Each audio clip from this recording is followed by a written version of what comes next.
Convo.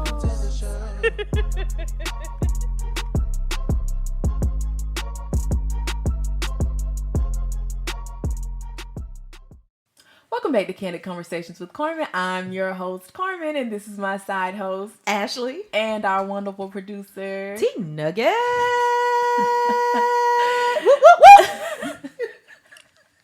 And on today's episode, okay, I know we've been bigging it up. We've been saying we're gonna have something exciting coming. We're having something exciting coming.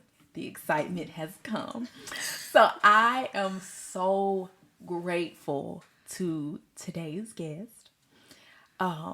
We chatted a little bit before we got onto this podcast today, and I mean the conversation we had was really good. She was blowing my mind with some of the things she was saying. I was like, wait, what? I never thought of that. Oh my goodness. And so I'm so excited for you all to hear her, to see her, and for this to just be a wonderful conversation. So without further ado, I'm going to introduce you to Cheryl Coleman. Welcome to the Candid Conversations podcast. Yeah, I was like, what are you waiting for? Thank you. Yes. I know, like I said, we can jump right into conversation, questions. You can tell us about yourself if you want to, whatever, anything you want to say before we jump right in. Okay. I guess I'll just say I'm Cheryl Coleman. I'm originally from Brooklyn, New York, but I've lived in Georgia a long time, so I claim both places as home, and I have 3 adult children. That's awesome. So that actually kind of leads us into my first question or topic of question. Like, you lived in New York. What made you come to Atlanta or come to Georgia? Because like New York is like the hub, the city, like that never sleeps. Everybody wants to be there. So, or they did. Yeah. Well, I was a child when we moved to Georgia, and really the catalyst for it is that when I was 9 and my sister was 12, my father died, and my mother didn't want to raise 2 girls in Brooklyn by herself. Yeah. And my father is actually originally from Savannah. Oh, wow. And we also knew people in the Atlanta area, so she was familiar with the area. She thought it might be a better place for us to grow up, so that's when we moved here. But you're right, New York is the hub. I would go back every summer and stay because I loved it. I loved living in Georgia too. It was a different experience, but I did love New York too. Okay. And so when you got into Atlanta or into Georgia and you started growing up, you started making connections here. You went to HBCU, right? I did. I went to Clark. Okay. Yep. And how did you enjoy your college experience? I loved it. Yeah. I did. It was different from being in high school. I didn't like high school at all. I actually hated it. And I couldn't wait to graduate. But when I went to Clark, I told myself before I went there, you're going to go to Clark and you're going to go to college, and it's not going to be like high school. You're going to like it. And I did. I had a great time. Did you find yourself changing your personality from high school to college to make yourself fit in more, or did you find your people? I tried to change myself. In high school, I was the nerd, the bookworm. I was the one that the popular people talked to when they needed to look at my homework or ask me a question before the test or something like that. And I thought that, well, I still want to get good grades, but I don't want to be the nerd. Mm-hmm. So I said, when I go to college, they're not going to know me. They don't know who I am. And so I can be somebody else. Mm-hmm. And I tried. Mm-hmm. But you really can't escape who you really are. And so what started making the biggest difference for you when you, at that point? Like, because we know, like we were talking about earlier, you stated that you got saved in your junior year. Yeah. And so what was like a catalyst for like, or what was it just something? Because a lot of times when people talk about getting saved, they're always like, I came to the end of myself. I was at the end of my rope and I just stood it and it just drove And me I to fell Christianity. into some It was church house. but it was almost like I didn't have anything else but to go to Christianity. Was that your story? Kind of, sort of, not completely, but I didn't. I when I was growing up, we went to church, but my mother wasn't. She didn't. It was a traditional church, and we didn't. We went regularly, but I wasn't really learning what it was to be a Christian. When I went to Clark and I lived on campus, I started to meet people who actually were Christians. I didn't really understand what it was. I thought I was a Christian, but and I started to meet people who they were Christians, and I thought they're different, you know. And what is that? And so I started questioning. I remember writing a paper, and I was in honors English in my freshman year, and I might still have that paper somewhere, but it was "Why I Am an Agnostic" was the name of the paper. Oh, wow. And I remember writing it. I got an A on the paper, but that wasn't unusual. I was a pretty good writer. But the teacher had written a comment that made me believe she was a Christian. I think she was. She was She was saying something because I was questioning things in in my paper. Why some people had so much joy and they seemed to not be fazed by things, and I wanted that. And I remember she commented on it. I don't remember what the comment was, but it was kind of like a seed planted.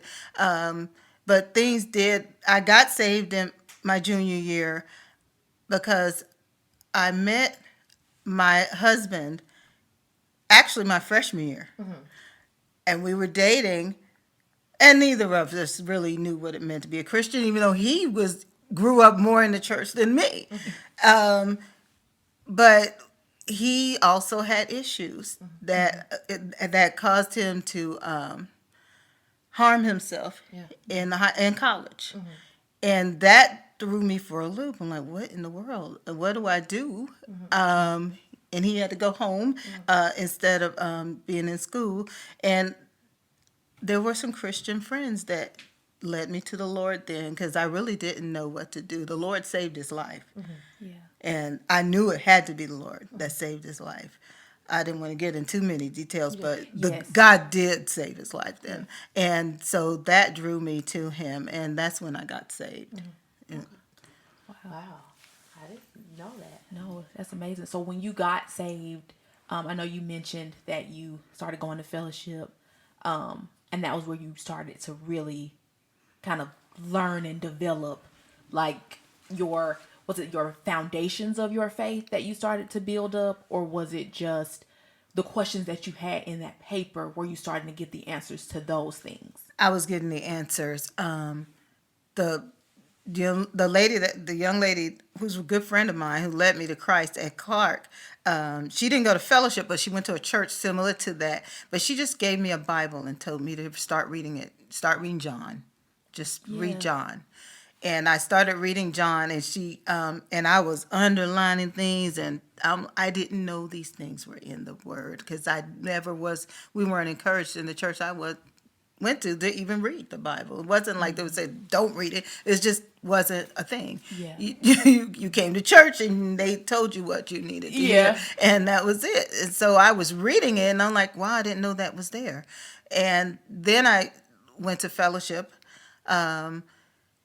and I started hearing Pastor Wayne, who didn't preach per se. He was teaching. I'm like, he's teaching. Well, I'm a student. Yeah.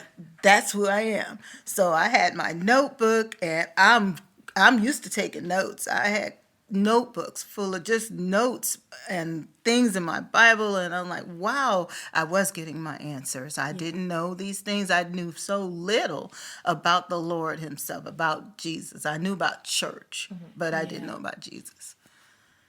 No, that's really good. And so one of the things that me and Carmen were talking about in that is that we've seen you through the years, because we grew up with you, because we were in church and in homeschool. We homeschooled and everything, and one of the things that we saw was that you seemed to have a quiet strength about you, because there were things that would take place and happen and situations, and you would just always just seem to, first of all, be consistent, because you Yes, always show up 100%. on time, early, be available to be of assistance to others. You were always kind. You would never seem like you raise your voice or get angry. Well, you might,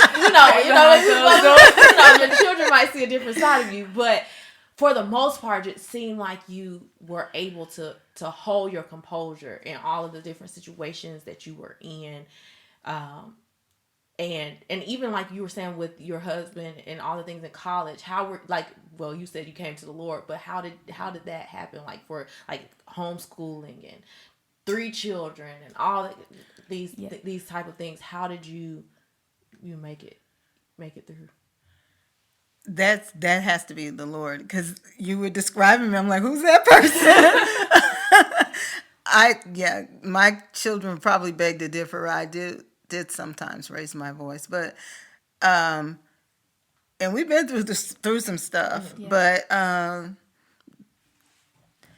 it had to be the Lord. It's the Lord. I part of that, always there and always on time is. That's how I am, and sometimes to a fault. I'm a stickler for time, and I don't like to be late.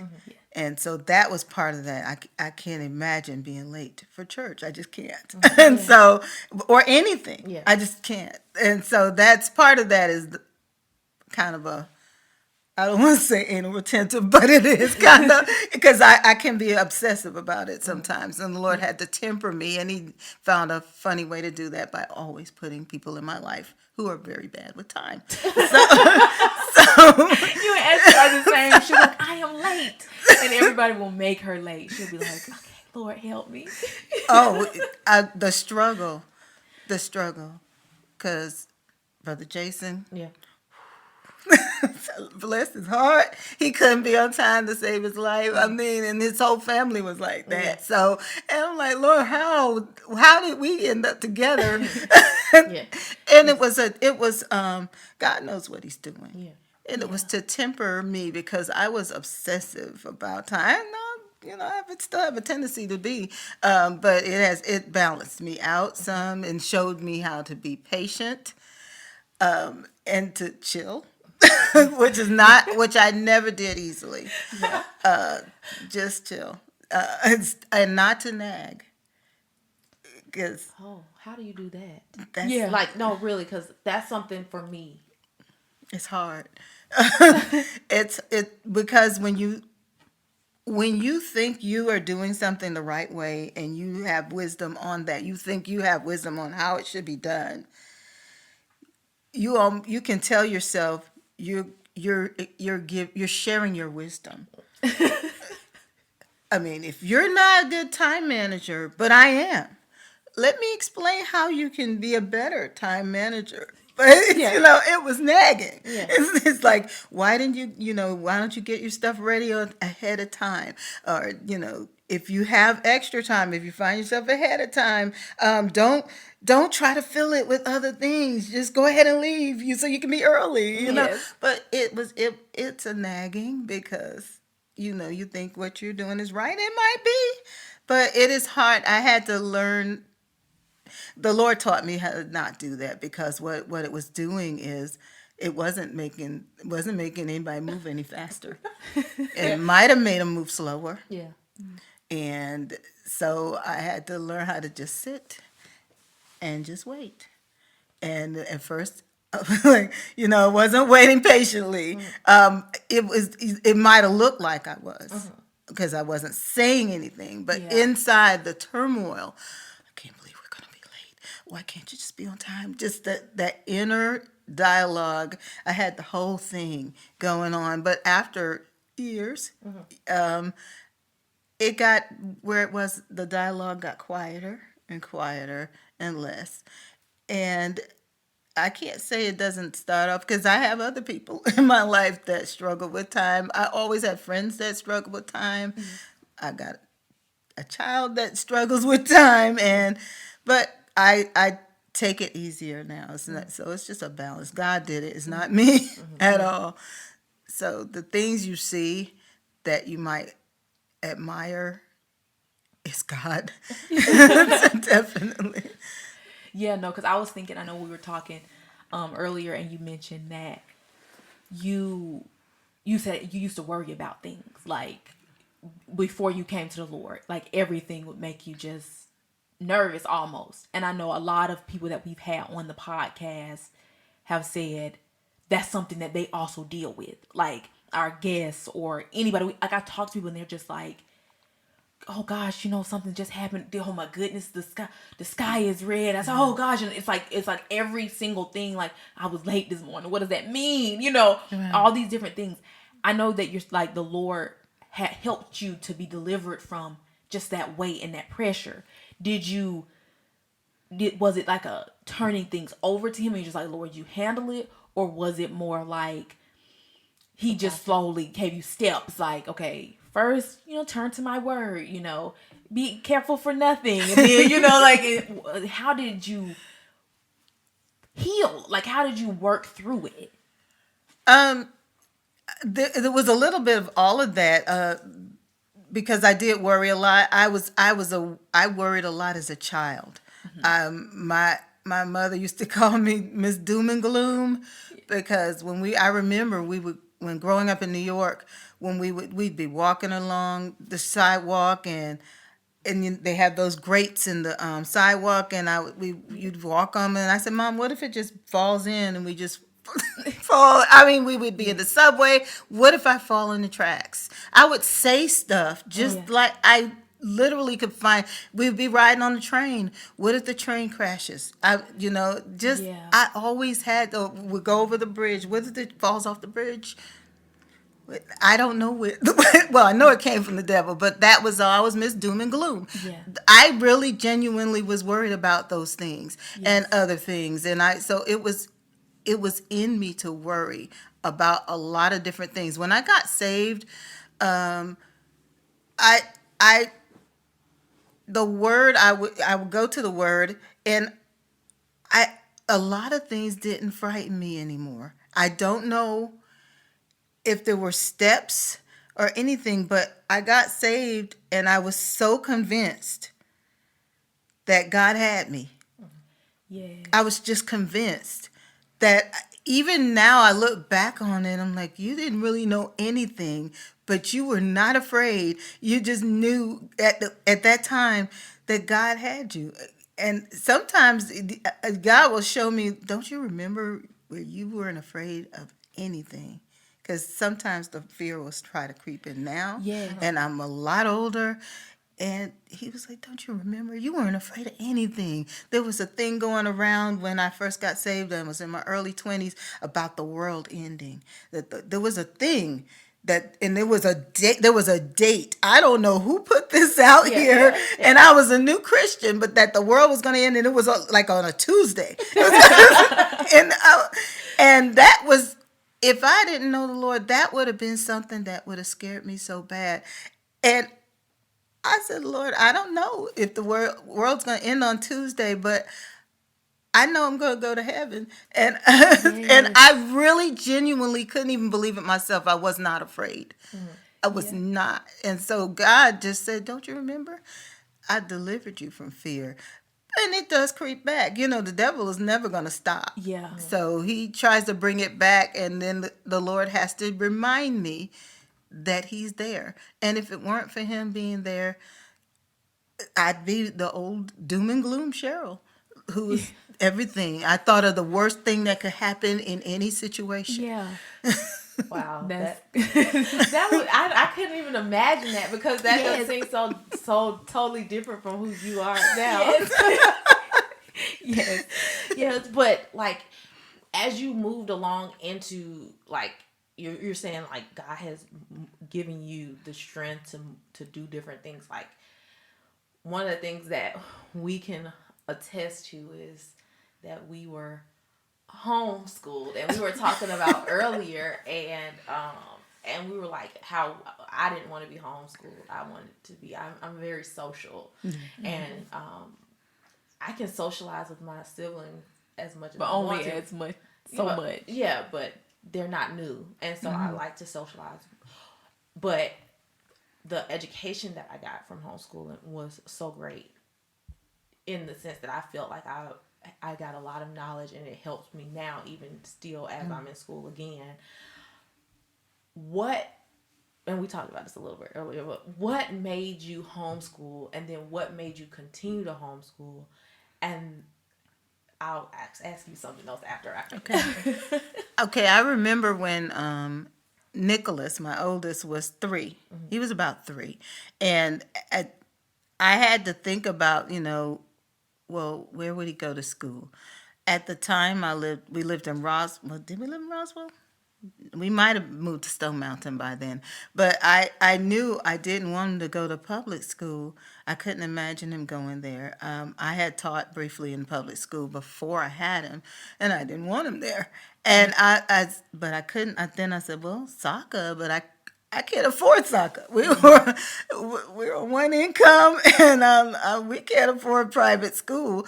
And I didn't think about it after that. I'm like, well, we'll cross that bridge when we get to it. But I listened to an episode of Focus on the Family, and there was a homeschooling family on there. And I didn't know it was legal. I'd never heard of anybody homeschooling, but they talked, and I was like, it sounds like so much fun. She was talking about what they do. She had a lot of kids, and I don't even remember who the person was. It sounded like it was fun. And I'm like, well, I'm pretty smart. I could do that. I think I could do that. And so I told Jason, I said, I want to homeschool Nick. I can do it. And I don't even remember what the conversation went like, but he was 3. I just went ahead and started. And I'm not... taught him how to read. And so I just did it, and it went well. So I'm like, well, if it ain't broke, don't fix it. So I just kept doing it. I just figured that's what I was going to do. He was learning a lot. I was having a great time, and that's really how I got into it. Jason was teaching in the public schools and come home with a different story every day. And I'm like glad my kid's not going there, So that just confirmed my choice.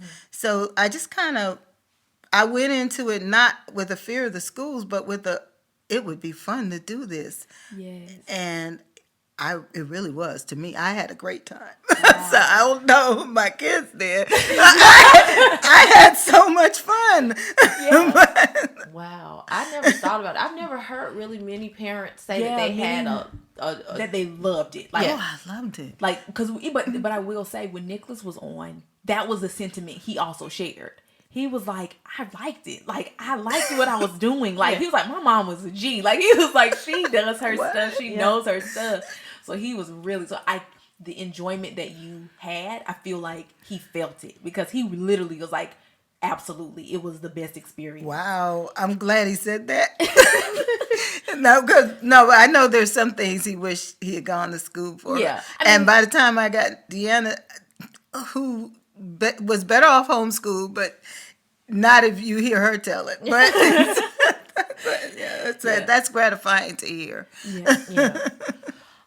Oh, no, you go ahead. I know you had a second part to that question. And then I know, so now you have 3 grown children, and now you're moving into your I guess the time of you. Like, you were in college. You've learned about the Lord. You've grown up in the church. You've done all the things. You had your children. You've gotten them college and beyond, and now you're at a stage now. What are you wanting to do for you? Wow, that's a good question. Because I thought about it, and I'm teaching now. Honestly, I wish I could retire, but I don't have the years. But I want to travel more. When I was growing up, we traveled as much as we could on what what my mom made. And when my father was alive, we used to travel a lot, and I enjoy traveling. That's what I would love to do. I mean, ideally, all my children, get married, get families, and move out of my house, and then I go travel and do all that. But things are never the way you say ideally they should be. So it hasn't quite worked out that way. I would like to retire because I would like. I'm still relatively young, and I would like to be able to do things just that, not because I need that money to pay for the house or, I want to do things just because it would be fun and I would like to do them. Or I haven't done, I would like to go some places I haven't been. I still believe I will get to do those things, but I also don't want to completely stop working. I might want to stop teaching. But I am almost done with a Master of Public Health. Wait, what? That's amazing. I got to get done with it, though. I'm 57 years old. But I am almost, before I went back to the classroom, I wasn't going back to the classroom. Once Deanna graduated from high school, I was like, okay, I'm going to get a Master of Public Health. That was something that in college, when I graduated from college, I wanted to do then and didn't do it because I decided so late that that's what I wanted to do and I didn't do it. So I enrolled in school and started taking the courses. I had no intention of going back to the classroom. None. I'm not going back it's different. I hadn't been in a classroom in 20 years and it has changed. And so I did all the coursework. That's done. I just have to do an internship and write the paper, the capstone. That's all I have left. But I was halfway through the program when I decided I need a job. I need to get back in the classroom. But I was already halfway through the program. So I'm like, okay, well, I'm teaching now, making money. I need to go ahead and finish that program because, it took loans out to do it. And you got to pay loans back whether you get the degree or not. Yes. So I'm going to finish it. I would like to then be able to retire from teaching and part-time do something in public health. At one time, it was like, I could work for the CDC or I could, something like that. But after COVID came, I got a whole new outlook on the CDC, so it doesn't look as shiny and rosy to me. But there are other public health pursuits that I would like to do. I'm not sure yet, but maybe something that involves some travel I would like to do. So, yeah. That's awesome. That is so exciting, man. That's good. I know you mentioned that you wanted to travel at once you want to get out there and start traveling. What's your number one spot? You're like, I want to go here. This is the one place I really want to get to. At first, I thought it would be somewhere like Greece because I haven't been to Greece. I've been to some parts of Europe, but I haven't been to Greece. But then I decided, someone told me about South Africa. And I actually never been interested necessarily in going to Africa, but South Africa. And it's going to be, you're going to say I'm crazy. Well, you might say I'm weird. It's because of the animals. Okay, honestly, I'm an animal lover. I have always wanted to do a safari, not the shooting safari, but the photo safari. That's what I want to do. I want to ride through and take pictures of elephants and lions. I want to do that so bad. That's like a very way off dream, but I really, really want to do that. Now, I didn't think about it before. I guess I didn't think it would be possible for me to do it, but I really want to do it now. Yes. Well, that's good. And I have a question that might seem like a really off, but do you feel like you would ever want to get out there and get into the dating game again? I knew you were going to ask that. I knew that question was coming. I don't really know how to answer it because I haven't been on a date since I was 20, maybe. Yeah. the idea is scary Yeah. to me, and foreign. What's interesting is when Jason passed away, it was hard for me to. It's hard to explain, and I don't want to go into a lot of Yeah. details, but I didn't know whether I was a divorcee or a widow. I was kind of, because of circumstances, Yeah. I was kind of in the middle of that. Yeah. So I really can't identify. It was hard for me to identify with either, and still is. And so I remember someone saying the unmarried ministry was going to do something. Oh, but they might have been going to somewhere, or having some event. And someone asked me, "Are you going to go with the unmarried ministry?" And it hit me like, no. Because to me, that's for people who aren't married. Yeah. Yeah. Because I didn't feel unmarried. Yeah. And still don't really. Yeah. Yeah. So it's a healing process so the idea of dating and getting married again is just, I'm not there yet. It's Yeah. weird to me. Yeah. So there's a healing that God has to still do in me. It's also a scary thing because things got tragic. Yeah. So yeah. Yes. I think that is so key, because I think there's so many people that have been married or have had their spouse die, or they were in the process of divorce or anything like that, and they had and their ex-spouse was died or whatever it may be in that space, and they are walking that out. And so, like you're saying, it's a healing process. Like, what are some of the things that the Lord has been able to minister to you throughout this time as you've gone through this process, as you've been walking it out of being married, then not being, him passing, and then now being in this situation? Like, you were going to be separated, but then he passed, and then it's like, It's a limbo. Yeah. Almost. It is a limbo. And the circumstances that caused me and my family to leave was a safety issue. yeah, It wasn't a lack of love issue. It was a safety issue, and it was that necessary. yeah, And so that's why it's I really, if I feel more like anything, it's more like a widow. My mother was a widow, Yeah. and so it's just. And I remember my mother did not remarry until my sister and I graduated from high school, and it was on purpose.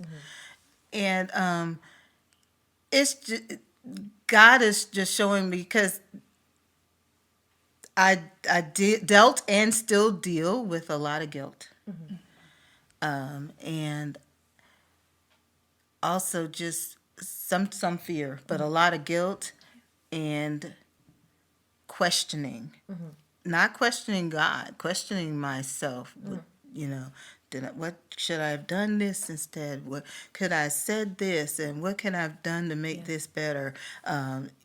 Just also questioning, was I even that great at being a wife? So that will, why, so that, if you ask me, would you get married again? I don't know.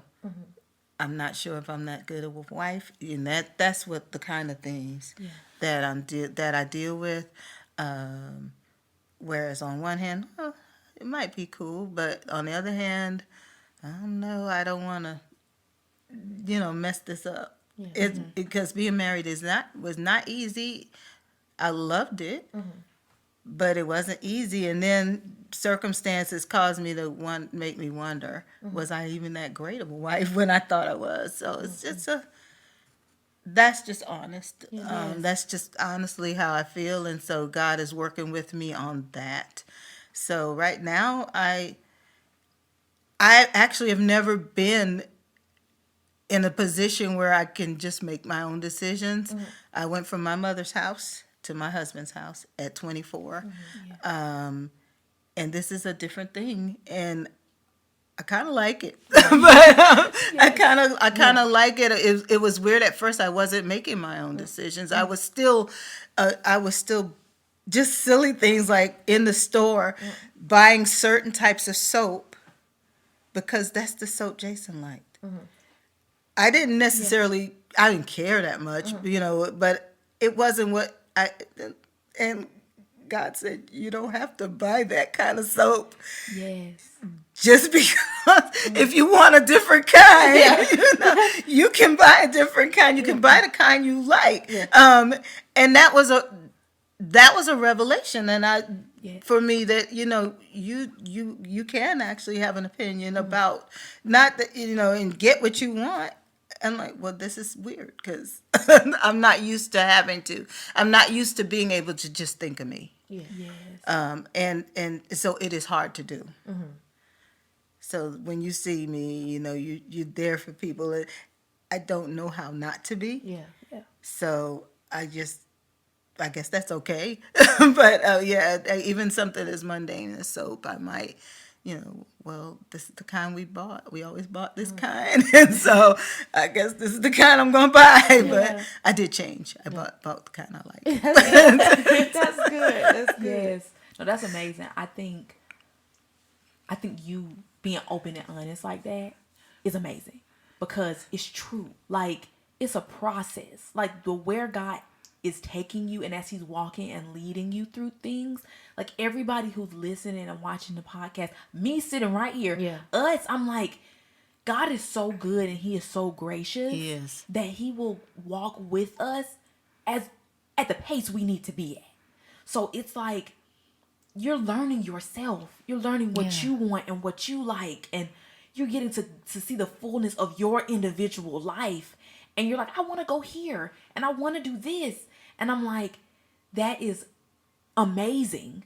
Because it's so beautiful. Like, the way that I'm viewing your life to where you're going is beautiful.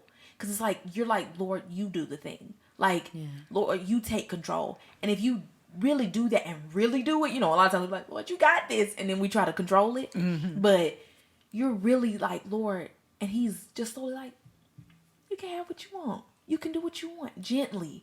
And you're like, I am.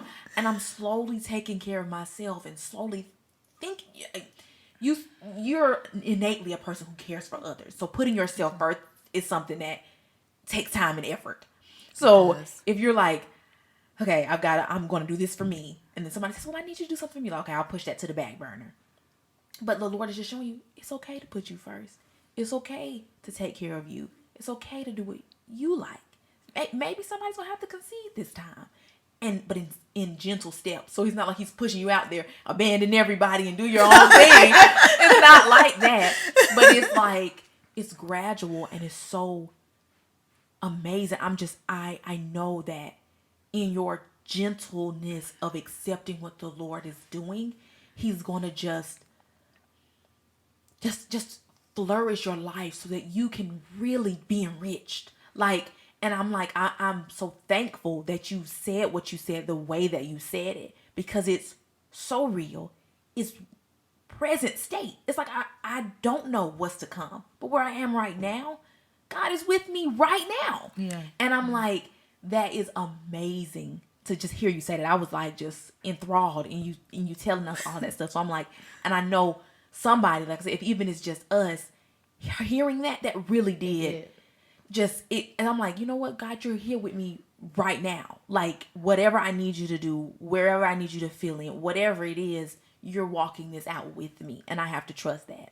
And even that you can ask God the question and he can give you the answers. Yeah.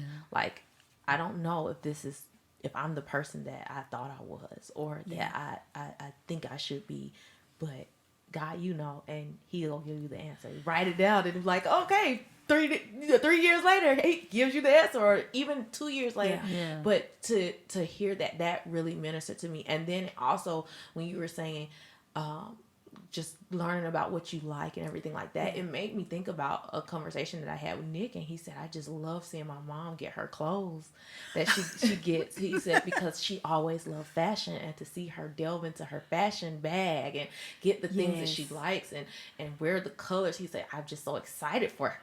Wow. And so that to me, and I was like, because you've been killing it. You've been killing it on Sunday, but I'm like, you know, it's like ba ba ba boom, like you've been getting it. So someone said, I didn't know. When did you start getting into fashion?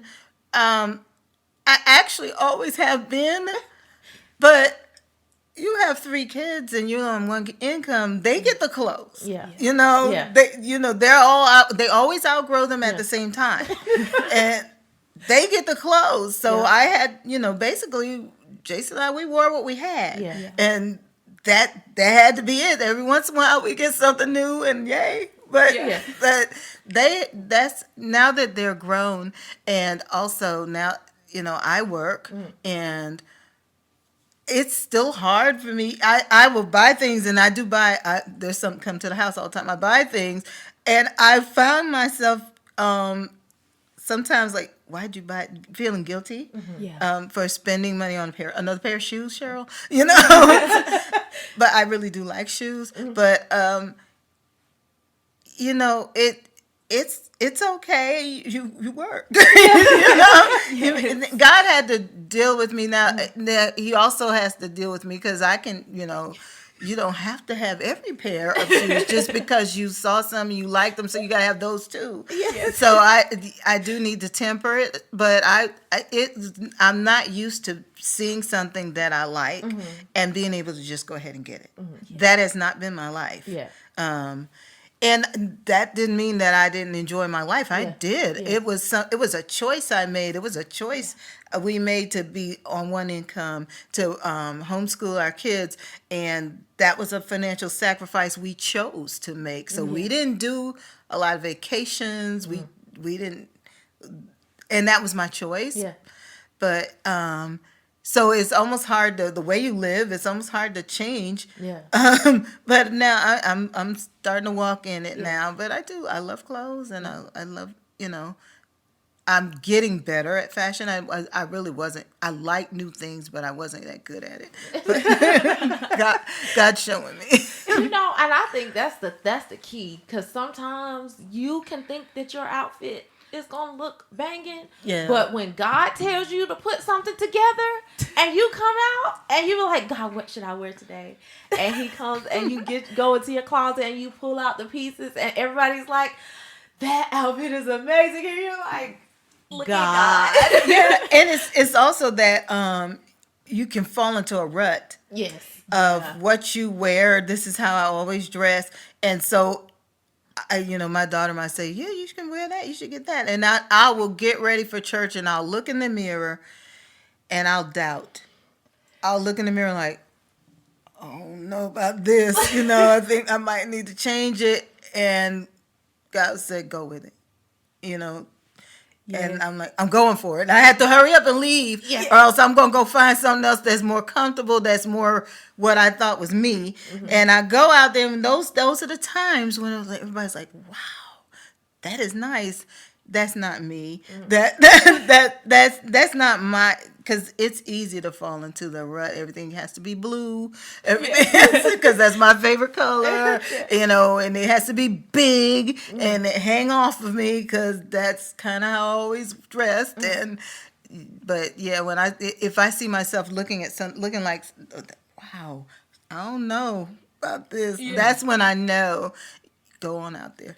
Go on out there. It's probably right, because Yes. I don't know. Did you have any more questions? Because I have one last one. So everything we talked about, everything we had fun, just like everything. If there was one thing that you could say or tell someone as a takeaway that you would want someone to know from you about your life, that you would say a little nugget to someone, what would that one thing be? The one thing would be, ask God about everything, including the small things, what you think is a small thing, because you don't want to trust your intellect. I was one who can do that because I'm smart, and I've always been an intellectual.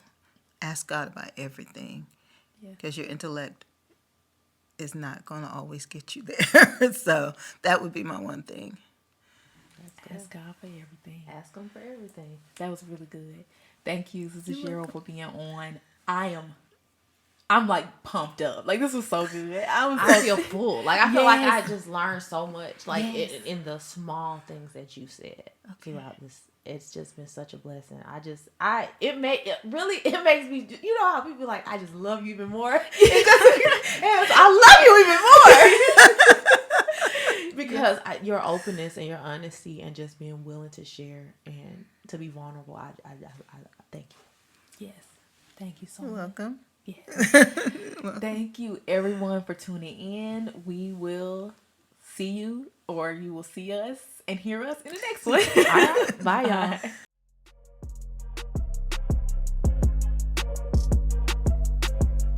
Oh, welcome to the show. Welcome to the show. Candid Convo. Welcome to the show. Candid Convo. Welcome to the show.